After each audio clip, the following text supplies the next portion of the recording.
Hello students, welcome to online class. Today I continue our topic journal with GST.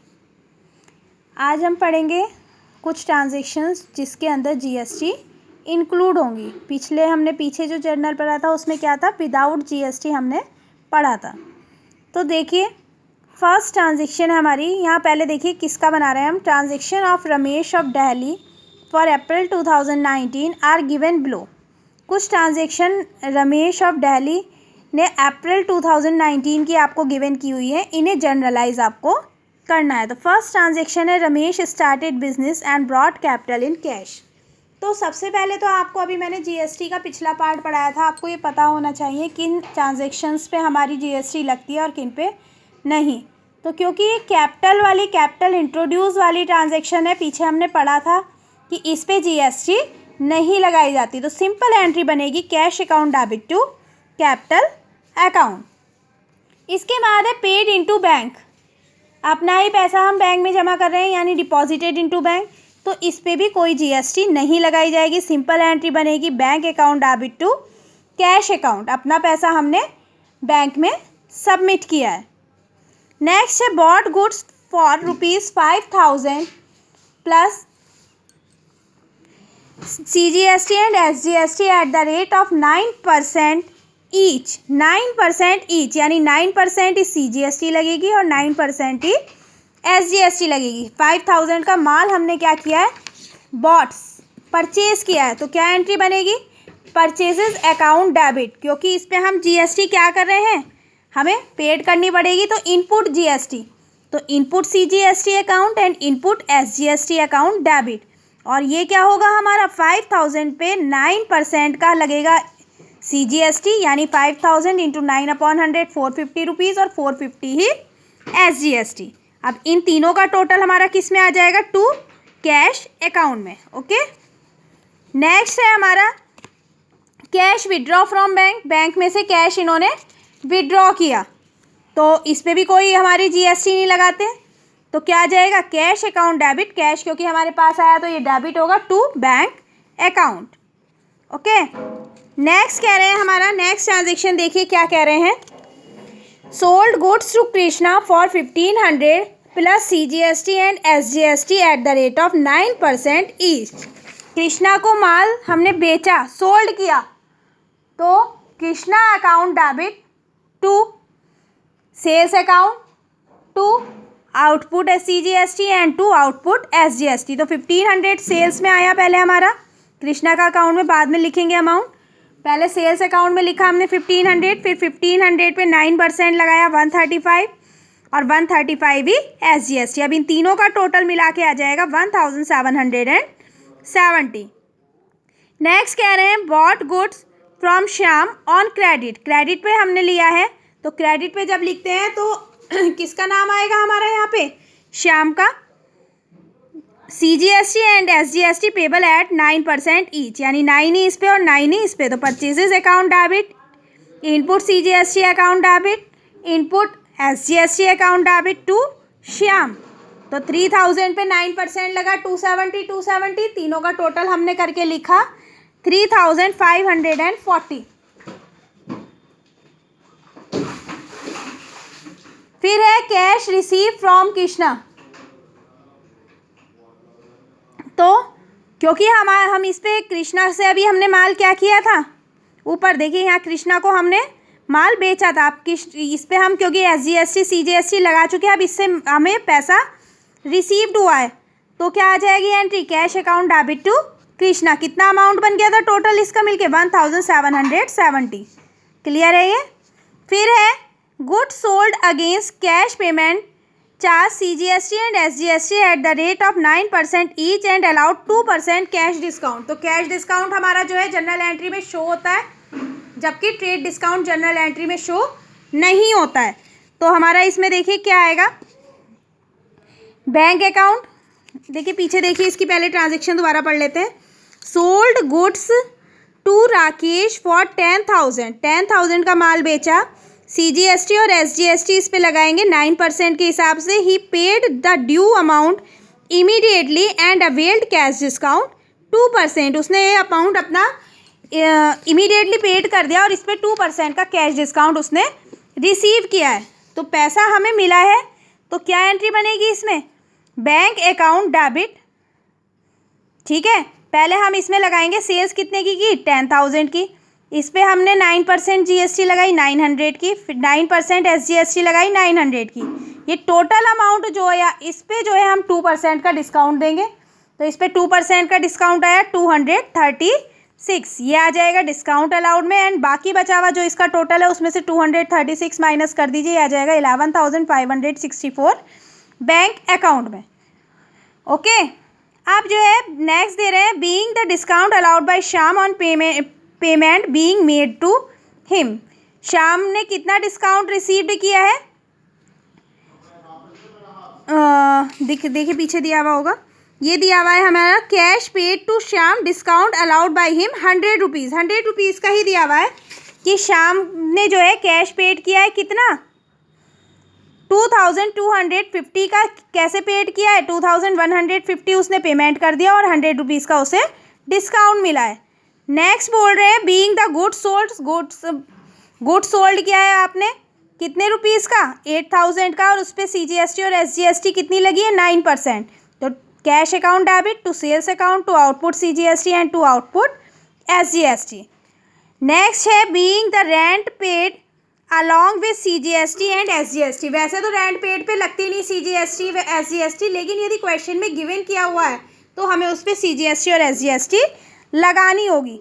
तो rent में कितना, rent का कितना था 500, इस पे CGST और SGST 99% लगाई 45 रुपीज़, तीनों का टोटल किया, ये आ जाएगा हमारा 592 कैश अकाउंट में। ओके, फिर बीइंग द सैलरी पेड, तो मैंने बताया था सैलरी पे भी कोई हमारी GST नहीं लगती और हमें ट्रांजेक्शन में भी नहीं दिया हुआ, तो सिंपल एंट्री बन जाएगी salary account debit to cash account 3,000 rupees. Clear है स्टूडेंट्स? इसी तरीके से ये आगे दिया हुआ है आपको नेक्स्ट इलस्ट्रेशन कैश डिस्काउंट वाला। कैश डिस्काउंट आपको समझ में आ गई होगी। अब देखिए कुछ और एंट्रीज हैं। Goods taken by the proprietor for personal use, personal use के लिए यदि प्रोपराइटर ने गुड्स लिया है तो वो कैसे होगा, तो इस पर GST रिटर्न होती है, मैंने बताया था GST रिटर्न होगी। तो drawings account debit to purchases account to input CGST to input SGST। वैसे इनपुट CGST और SGST क्या होता है डेबिट, क्योंकि यहाँ रिटर्न हो रही है तो क्या होगा क्रेडिट, पीछे बताया था मैंने ये। तो यहाँ पे यदि CGST और SGST है तो ये दो आएंगे और ये दोनों नहीं है।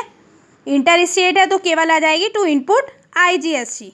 ओके, ऐसे ही चैरिटी में यदि दिया हुआ हमारा गुड्स है तो क्या हो जाएगा, चैरिटी और donation account debit to purchases account to input CGST account and to input SGST account, क्योंकि यहाँ पे हमारे जो है CGST और SGST जो है रिटर्न हो रही है, रिवर्स एंट्री बनेगी। देखिए इसमें withdraw goods for personal use cost 5,000 plus IGST 18%।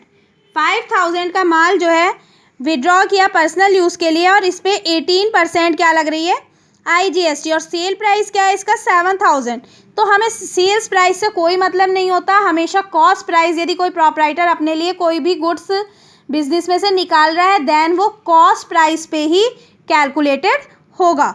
Then 5,000 की हमारा ये था, तो टू परचेजेस में 5,000 आएगा, इस पर GST कितनी ली थी इन्होंने 18% निकाल लीजिए 900 रुपीज़, तो ड्रॉइंग्स अकाउंट में आ जाएगा 5,900। ओके, फिर है goods costing ₹500 given as donation, these goods were purchase paying CGST and SGST 9%। जो हमने चैरिटी में दिया ये माल, इसमें हमारा हमने कितनी GST पेड की थी 9% ईच, तो वही एंट्री बनेगी donation account debit to purchases account to input CGST and to input SGST। 500 पे 99% निकाला, इन तीनों का टोटल आ गया आपका डोनेशन अकाउंट में। फिर है cheque for ₹5,000 receive from Rajiv was deposited into bank return dishonoured. ये हमारा क्या हो गया, चेक हमारा डिसऑनर्ड, तो Rajiv account debit to bank account, इस पर कोई CGST SGST नहीं लगनी, जो लगनी थी वो पहले ही लग चुकी होगी। इसी तरीके से distribution of goods as samples में यदि कुछ दे रहे हैं तो इस पर भी जीएसटी जो है हमारी रिटर्न होगी और क्रेडिट में आएगी।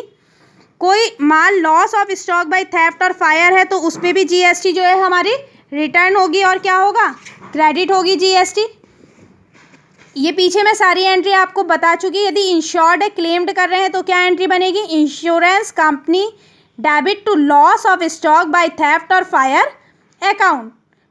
अब ये तो हमने क्लेम करने के लिए एंट्री लगाई। अब यदि हमें क्लेम पूरा मिल जाता है तो एंट्री क्या हो जाती है, bank account debit to insurance company. Partly हो रही है पेमेंट, पूरी पेमेंट नहीं हो रही है, then bank account debit loss of stock by theft और fire account debit to insurance company. Clear है स्टूडेंट्स। तो इसी तरीके की यहाँ कुछ एंट्री दी हुई है। ये देखिए, पहली दी हुई है, good purchase for ₹5,000 were use by the proprietor for personal use. ठीक है, तो इसमें क्या हो जाएगा हमारा, आगे देखिए नीचे जीएसटी के बारे में दिया हुआ है, all transaction except otherwise stated are subject to levy of CGST and SGST at the rate of 9%। कितना, जिन जिन ट्रांजेक्शन पे सीजीएसटी और एसजीएसटी लगती है वो कितनी लगेगी, 9% ईच के हिसाब से। ओके, तो देखिए ड्राइंग्स अकाउंट डेबिट, इस पे हमारी जीएसटी क्या होती है, रिटर्न होनी है। तो ड्राइंग्स अकाउंट डेबिट कितने का था, ये अमाउंट बाद में आएगी। To purchases account 5,000, to input CGST, इसके ऊपर 9% हमने जीएसटी लगाई, कितना हो गया 450। टू इनपुट एसजीएसटी अकाउंट, यहाँ भी 450, इन तीनों का टोटल मिलके आ गया 5,900। ओके, फिर ₹200 due from Hari are bad debts, it is not subject to levy of GST. इसके अंदर जीएसटी इंक्लूड नहीं करनी है। बैड डेब्ट्स क्या है, जो हरी पे ड्यू हुए थे वो बैड डेब्ट्स के रह गए, तो bad debts account debit to Hari 200। Next है goods uninsured of ₹3,000 purchase cost were destroyed by fire. तो फायर से डिस्ट्रॉयड हो गया है, तो loss of stock by fire, अभी अमाउंट ये बाद में आएगा, इसमें सीजीएसटी एसजीएसटी लगाएंगे। टू परचेजेज अकाउंट रिटर्न होगी 3,000 और इस पे 9% सीजीएसटी और एसजीएसटी लगाई, 270 है, इनका टोटल किया तो 3,540। नेक्स्ट बोल रहे हैं goods costing ₹1,000 damage by fire and insurance company accepted claim of ₹800 and cheque is receive from the insurance company. तो इसमें हमारी देखिए कई एंट्री बनेगी। कैसे, पहली एक एंट्री बनेगी डिस्ट्रॉयड वाली, loss of stock by fire account debit to purchases account to input CGST to input SGST. तो टोटल अमाउंट कितना हो गया 1,180 का। आप क्लेम करेंगे, हम क्लेम करने के लिए क्या होगा, insurance company account debit to loss of stock by fire account, पूरा का पूरा क्लेम करेंगे। अब क्लेम करने के बाद हमें रिसीव्ड क्या हुआ, पार्टली रिसीव्ड वाली यहाँ एंट्री है, तो बैंक अकाउंट डेबिट 800 हमें रिसीव्ड हुआ है, कितना रह गया बैलेंस, वो loss of stock by fire account में आ जाएगा 380 टू इंश्योरेंस कंपनी 1,180, यानी 1,180 में से 800 उन्होंने दे दिया और इतना हमें अपने पास से बियर करना होगा। ओके, नेक्स्ट एंट्री है आपकी goods costing ₹500 given as charity.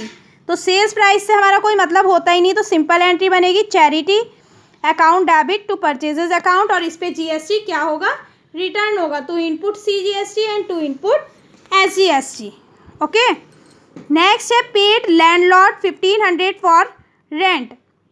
तो इसमें क्या एंट्री बनेगी, rent account debit, input CGST account debit, input SGST account debit to cash account. 1,500 पे 99% लगाया, फिर इन तीनों का टोटल टू कैश अकाउंट में।